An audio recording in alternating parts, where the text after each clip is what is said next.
to it. Welcome to the second half of the SportsRap podcast right here on Heat 100 Radio, heat100radio.com. It is your boy, SportsRap D, in the building. And like I said, you know where I am, at SportsRap_D on Instagram. Facebook, SportsRap Podcast LLC is the group page. You can get over there, check in, tune in with me right now. Or you can go to TuneIn, search Heat 100 Radio and get me there. Or you can just go to heat100radio.com and you get me there. So we're going to switch our pages, turn the page a little bit, and we're going to get into some Sixers stuff and some trade deadlines. Like I said, you know, the trade deadline was last week, February the 9th. It was Thursday. So I'm going to talk about a couple of the deals that were had during that trade deadline. And I'm going to talk about the Sixers. So a lot of people, as the trade deadline approaches and was approaching, as always, plenty of people ask me, what the Sixers going to do? We got to do something. We need to do this. Trade this person to get this money off the books and do this and do that. I gave several explanations on how I felt about what people said. And I always take what people say into consideration. You know, I never take it for granted. I always listen. And then I always try to give my response from my take on the situation. You know, so like I say, we can agree to disagree sometimes. Sometimes we agree. Sometimes we don't. Like I said, so we agree to disagree at times. But again, like I said, everything that people present to me, I listen, you know, and then I give my take on it from my point of view, from my perspective, in my own words. So people, you know, the Sixers traded Matisse Thybulle, who was a fan favorite here, of course. And for some reason, people will definitely say to you, and the chatter will be about, that wow, it's always one of the fan favorites that ends up leaving and then ends up going somewhere and getting better and then doing this and doing that. So, I mean, you can easily say that for some situations. Perfect example this season, Isaiah Joe, who's now with the Oklahoma City Thunder, but he is now apparently leading the league in three-point percentage. So, and I explained to you all why that situation transpired. So we get into where we're talking about now. We get into this Matisse Thybulle trade. And the Sixers it was a 3-team deal. The Sixers got Jalen McDaniels, who I think is going to be a big help for the Sixers. In that same role that Matisse would have played for us, just with a little bit more offense. He's a little bit more astute on the offensive end. He does play D as well. But again, he's a little bit more astute on the offensive end at that position, and he's a bit bigger as far as length and height. He's a bit bigger, so I think he'll work well. I think he'll work. The issue with it being Matisse, and then people will argue, and people have said to me, "Yo, they traded Matisse. Why they ain't throw Korkmaz in the deal?" Maybe wasn't sufficient. But the bottom line is, in my opinion, and like I said, I don't know. This is just my opinion and my thought process. And this could very well be the actual truth. Or it could be some truth to this. My opinion, you look at that move and you look at the other names that had come up. Furkan Korkmaz, Jaden Springer. And again, like I mentioned to you, when the Sixers didn't make a move drastically or you didn't hear things that they were talking on making a big splash, it's because they were basically looking to get below that luxury tax. And I think that's what they did when they made the trade for Matisse Thybulle. But when you look at that, like I said, the names that were involved, and then also with Furkan requesting the trade, and you look at the things that Matisse does, and you look at how the NBA is set up, and a lot of NBA standards, he was the only player that actually had some value. So it ended up being him. And I mean, you know, it's not going to really haunt the Sixers too much because he's going out west. So they'll see him twice a year. And then if they meet in the finals, they'll meet in the finals. But they'll see him 2 times a year. So it really won't, you know, bother them too much, again, except for him being a fan favorite and not being in the blue and white, the red, white, and blue uniforms. So we all know how the trade deadline went. It was somewhat exciting, somewhat up and down, somewhat mediocre. Again, I just mentioned to you the three-team trade: the Sixers, the Thunder, and the Sixers, the Hornets, and the Blazers. So we also know, and we talked. The first one that we heard of was the Kyrie Irving trade, and it was, to me, it was kind of funny, kind of odd on how that happened.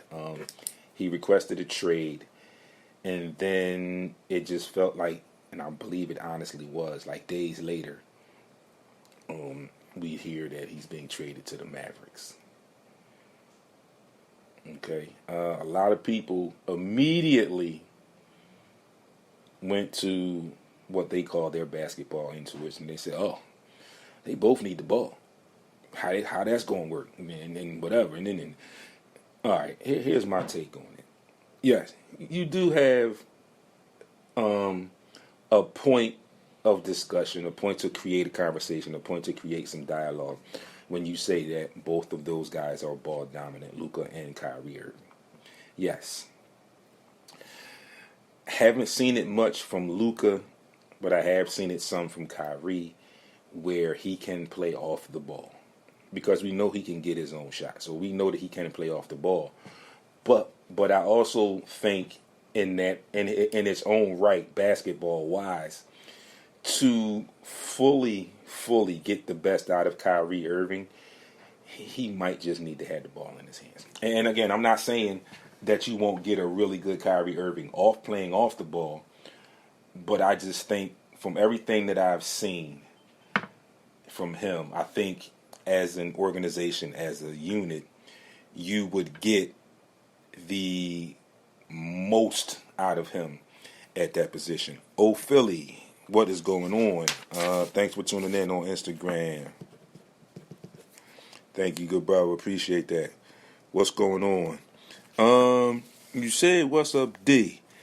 I'm trying to remember who that are. Tell me who you are. I can't remember right now. You know, you see all the gray in my beard and whatnot, and then I do so much. So I'm probably got some people on there that I know who you are. I just don't know your Instagram handle. But, oh, Philly, chime in real quick. Let me know who you are. Because you said, "What's up, D?" So that means I know you from somewhere, and you know me from somewhere. So just let me know where we know each other from. Good brother, you know, it ain't no problem. Just get on in, you know. But again, as always, appreciate you tuning in. Thanks for that. Make sure you tell a friend to tune in later on in the week. Follow me on social media on Instagram. You know what it is, at SportsRap_D. And tell them to get to their YouTube channel, SportsRap TV. So that trade, like I said, there, like I said, in my opinion, you as an organization, as a basketball team, I feel like you would get the best out of, or maybe I should say, you would be best served to have the ball in Kyrie Irving's hands. Because I think you would get, again, and I think I can tell you both, I think you would get the best out of him for your organization with the ball in his hands. And again, like I said, it's not saying that discrediting him playing off the ball, but I just think to get the full tilt of Kyrie Irving, you might need to let him have the ball in his hands. Also, in my opinion, in that trade, I think that's just going to be a rental for a couple months. I don't think right now the Mavericks are built for a deep playoff run, especially not in the West, the way the West has shaped up since the trade deadline. So, again, I think that's going to be just a rental. I don't know where he would be looking to land. I don't know. Okay. I got you. That's old Philly. You say you just from the show. All right, cool. Appreciate you, though, on the IG, though. Appreciate you, though. Make sure you let some people know to get on that Instagram, at SportsRap_D, follow and make sure they tune in as well. But again, appreciate you, good brother. It's, you know, he wants a max deal. I don't know who or if any of the teams, any of the remaining teams, any teams in the NBA would be willing to give him that kind of money right now.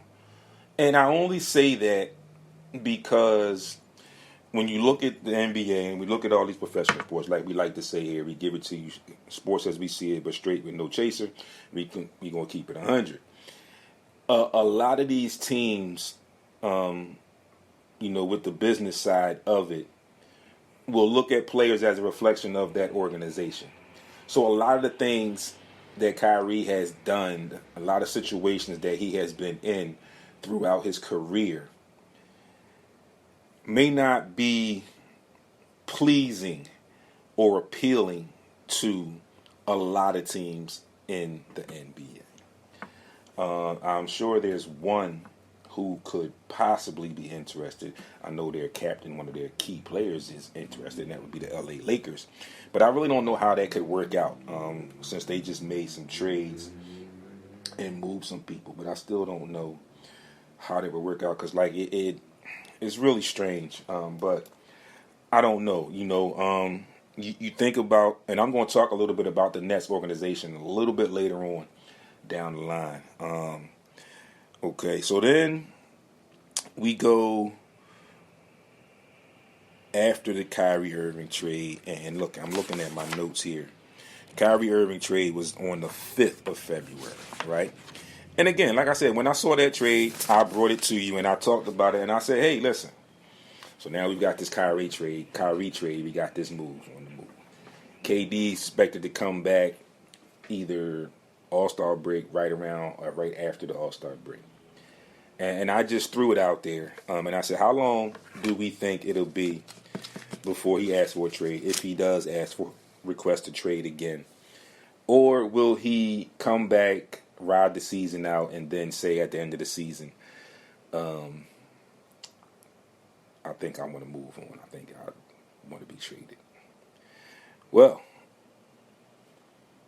the way things shaped up, 3 days later, and this trade was really kooky and weird because it happened at like 1 something in the morning. I think it was like 1:15 to be exact. So me, like the night before, I'm paying attention to what went on that particular day on the 7th. Caught a couple of some highlights and some stuff. Went to bed. I wake up in the morning and I'm looking, and I've got like alerts, I've got messages, and it's like, yo, like, what the heck went on? Like, I know nothing really went on. And I look and I see, Kevin Durant traded to the Suns. And the first thing I see is, first thing I say to myself is, oh, dude, you getting punked. This ain't happened. Because you just saying this is first thing in the morning. Trade deadline is a day away, a few hours, a day and a couple hours away or whatever. And I wake up to this. Lo and behold, it was true. So just to give you the details on that trade, since we're here, like I said, we really didn't have to go into details with the Mavericks trade because we knew what that situation was anyway. We'll talk a little bit more about that later on. But this Suns Nets trade, the Suns will get Kevin Durant and T.J. Warren. Brooklyn, in return, gets Mikal Bridges, Cameron Johnson, Jay Crowder, who has since been traded elsewhere, 4 first-round picks, and a 2028 pick swap. So now, while we're here,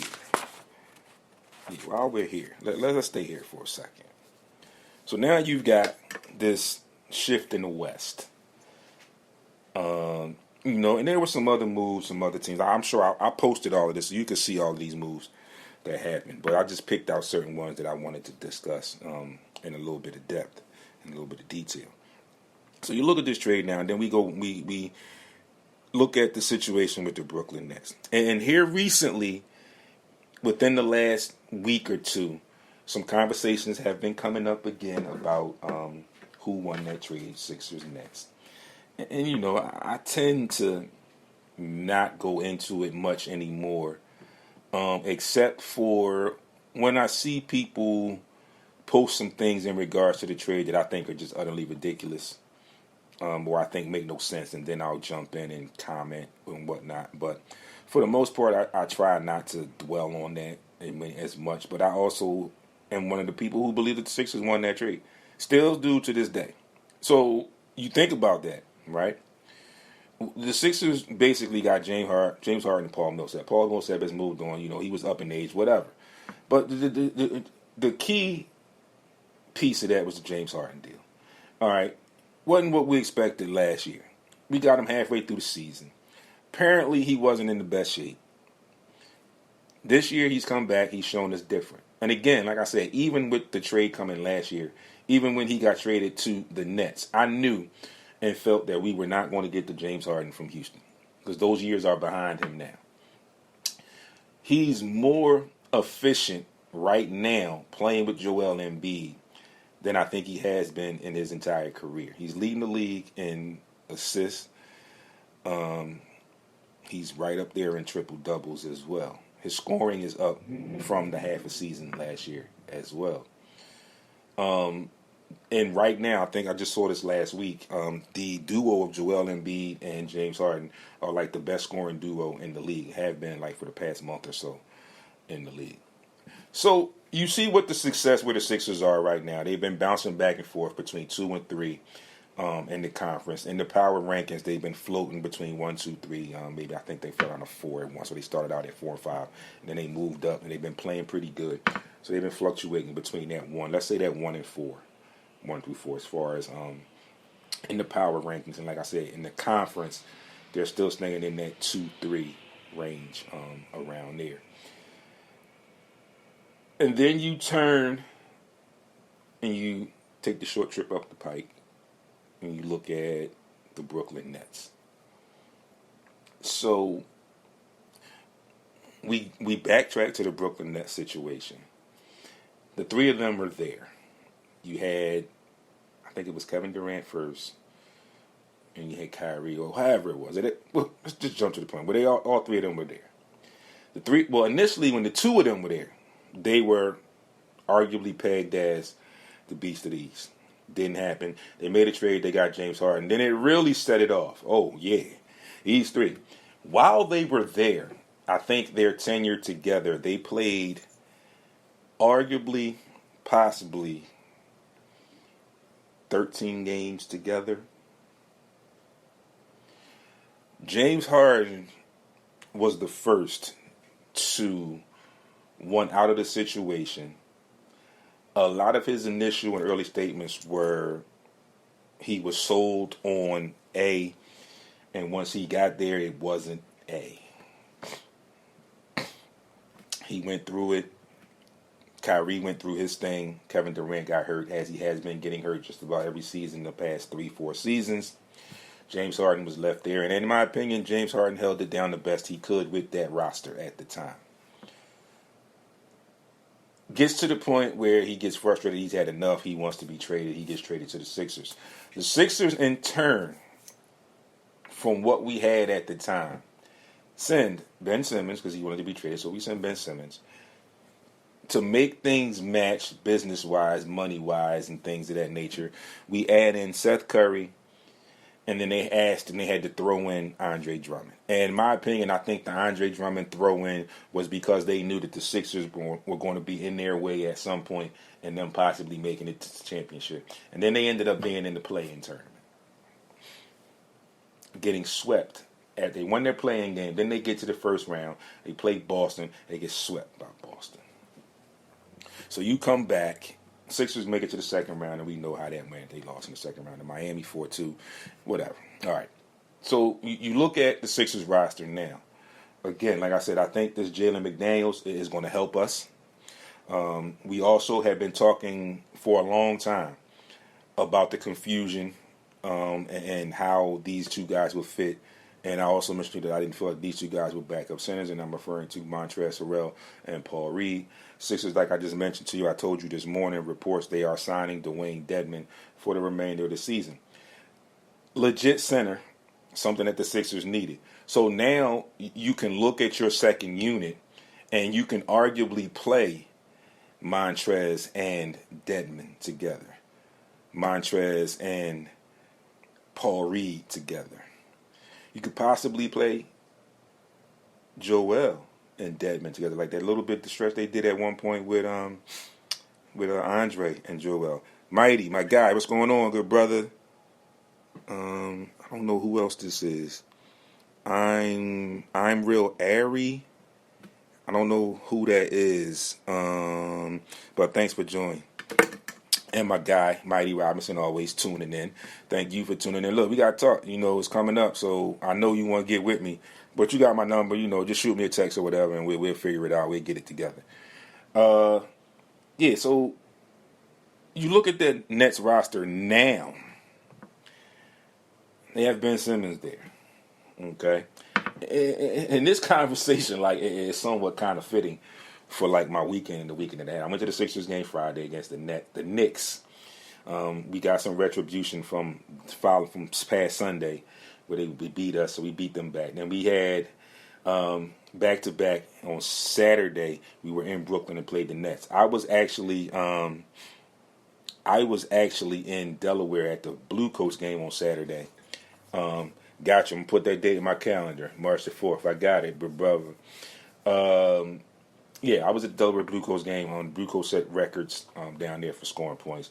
Matt McClung did not disappoint. I had heard a lot about him, saw some clips, but getting down there and seeing him in person, very, very good ball player. Also, I saw some improvements in the game of Jaden Springer. And again, as far as him being on the Sixers roster, I think at the position that he plays, the guys in front of him have more experience and have earned more trust from the coaching staff. So that's why he hasn't been playing so much. But, that is what it is. So we moving back into what we're saying. We get to the Sixers Nets on Saturday. For whatever reason, the Sixers played down to the competition because they were down pretty much that whole game. It was the debut for Mikal Bridges and Cam Johnson, who actually played very good games for them. Mikal Bridges actually led them in scoring. Cam Johnson was pretty good. He scored in double digits for them.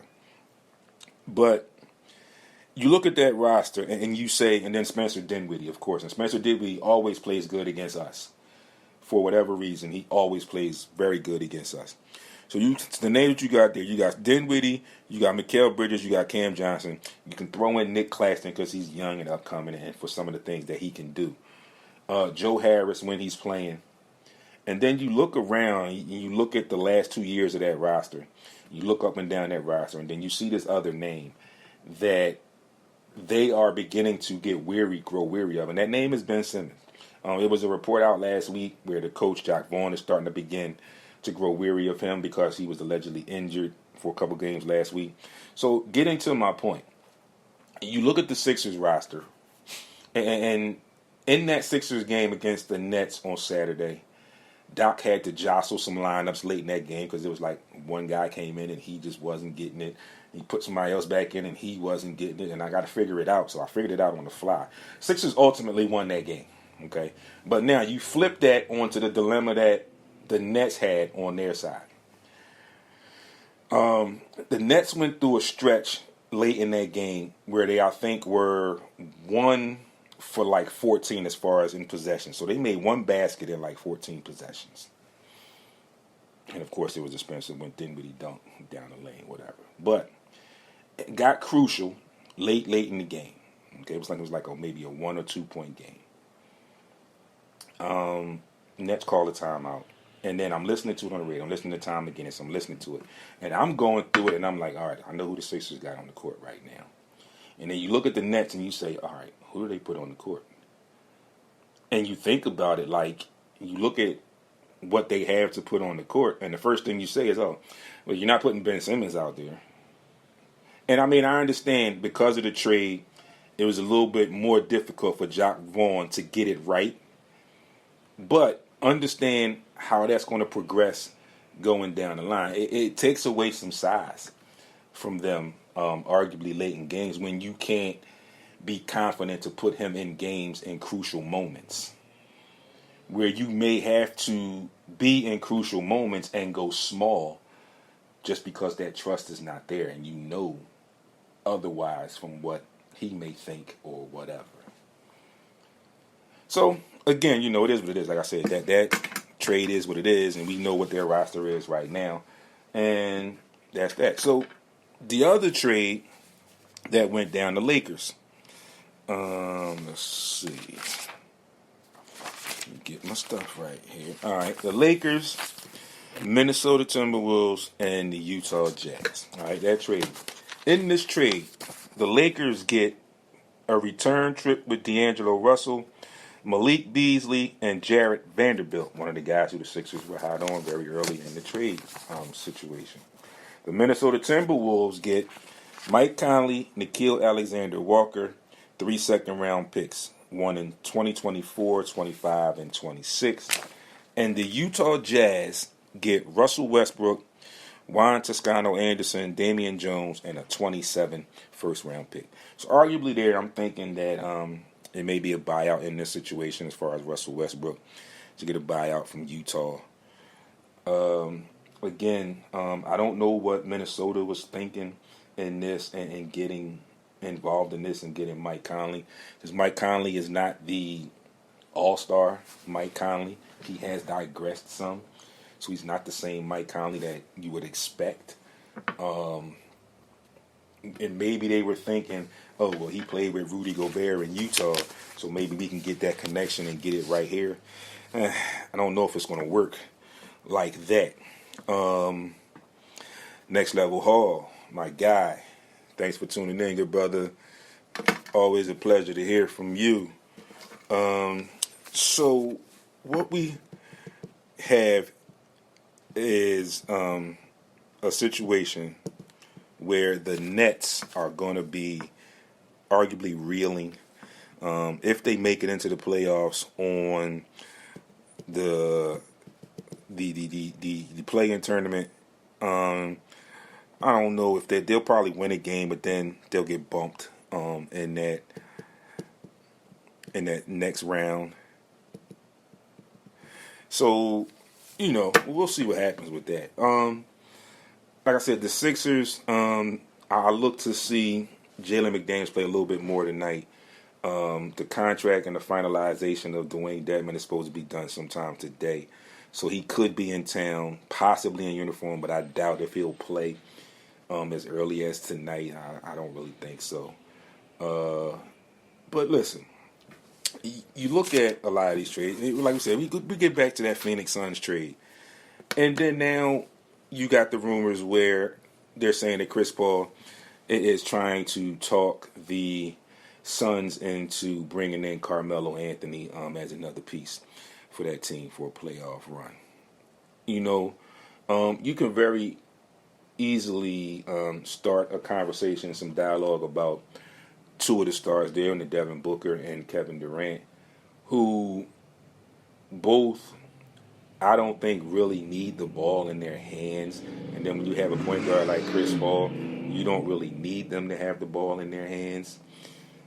But I hope that it works out. And then you talk about bringing in a guy like Melo. It's only one ball. So that means that those other two guys, their point production will go down. And then you'll have to find somebody to fill in. Now, is Melo the right person to fill in? You got T.J. Warren, who's usually pretty good off the bench, but I'm guessing he's hurt again because I haven't heard much about him playing as far as with the Nets either. So the West has made some strides and is tough. The East, I think, is going to just boil down to about 3-4 teams. Hopefully, our Sixers will remain in that group because they're in it now. But I hope that they'll stay in it, and I think they will stay in it. I think the addition of Dwayne Dedmon helps. A lot of people I've just noticed when I was on break, they were saying, oh, we don't know, we're unsure. Listen, folks, you really, like, Dwayne Dedmon is formidable as far as the center because he's a legit center. And this is where I need people to understand. Now you have a legit center. Like I said, you can play him and Paul Reed. You can play him and Montrez together. Because my guy, my partner, Bald, what's the deal, good brother? You can play, Dedmon with those other two guys. And even if not, you can give some rest to Joel in spots of games, and you have a legit center to fill in that role. Kind of like what you had with Andre Drummond. And freakishly, I think Dedmon gives you a little bit better of a range, as far as if you understand what I mean, in his offensive game than Drummond did. And again, there's no knock on Drummond. You know, I like Drummond. Drummond was good for us. Very good for us. But offensively, he was still somewhat limited. But I think Dwayne Dedmon, like I said, his range of offense is just a touch better, I think, than Andre Drummond was. So again, like I said, I don't think he'll be ready to play tonight because the deal was just out early this morning. It's just getting finalized. So I don't think he'll play tonight. Let's see. Don't have time. Thanks you for tuning in. And look, folks, I'm writing all these names down on Instagram, and I'm definitely gonna come back later today when I comment on this post or whatever, and give everybody a shout out. Even if I don't do anything but do another small video just to shout everybody out, I will definitely do that when I'm off the air finally. But again, folks, like we said, it's going to be interesting to see how this thing plays out. A lot of people, as far as the Sixers are concerned, a lot of folks still have doubts. And their biggest question is, what James Harden will we get in the playoffs? I'm hoping we get in the same James Harden that we seeing now. Okay, cool. I'll be looking forward to your call, good brother. Yeah, so, you know, listen, I think the Sixers are going to be right there. Like I said, I think what they did with the Dwayne Dedmon moves, I think it's a good move. I think the Jalen McDaniels addition is going to be a surprise to some people because, like I said, he gives you a lot of the same things Thibault did. It's a little bit bigger and a little bit more astute on the offensive end, in my opinion. So, folks, again, like we said, Eagles, season is over. Looking forward to some good things from them bouncing back next season. If I know, what I feel like I know about the coaching staff, the players, the leaders of that team, they'll be right back in the mix next season with some new additions, possibly on the playing field and, of course, on the coaching side of things.